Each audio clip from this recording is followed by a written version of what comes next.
The amount of Gaussian splatting news from last week was legitimately insane. There was so much support added from these major companies that I'm not actually sure where to even begin. Zillow added Gaussian splatting support to their showcase listings through a platform called SkyTour. It's really awesome to actually see full homes, at least the exteriors of it, being rendered in real time and in really lifelike 3D on both web and mobile devices. DJI also came through with Gaussian splatting support, adding its capabilities to its geospatial platform DJI Terra.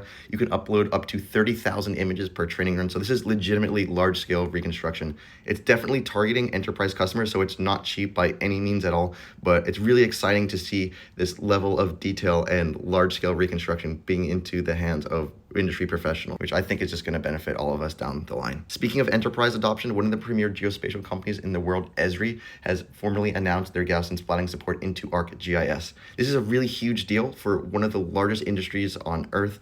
Esri also has crazy level of detail support and is able to process Gaussian splatting captures on both city scale and higher because they can distribute their processing across multiple GPUs.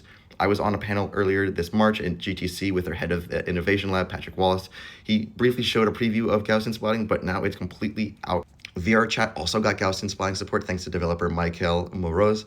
I donated 7 scenes of mine for people to go ahead and get started, but the repo is totally free and also comes with an MIT license.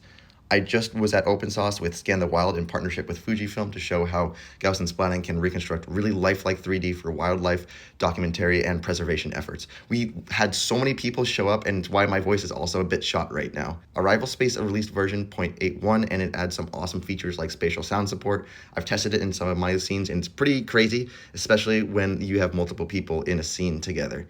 Play Canvas launched Splat Transform, which is a CLI tool for splat conversion plus more. Somebody equated it to FFmpeg for Gaussian splatting, and I kind of like that comparison. Be sure to subscribe for more Gaussian splatting and other Radiance Field representation updates. You can either follow along here on YouTube, or if you go to my website, radiancefields.com, you'll find all these articles and more.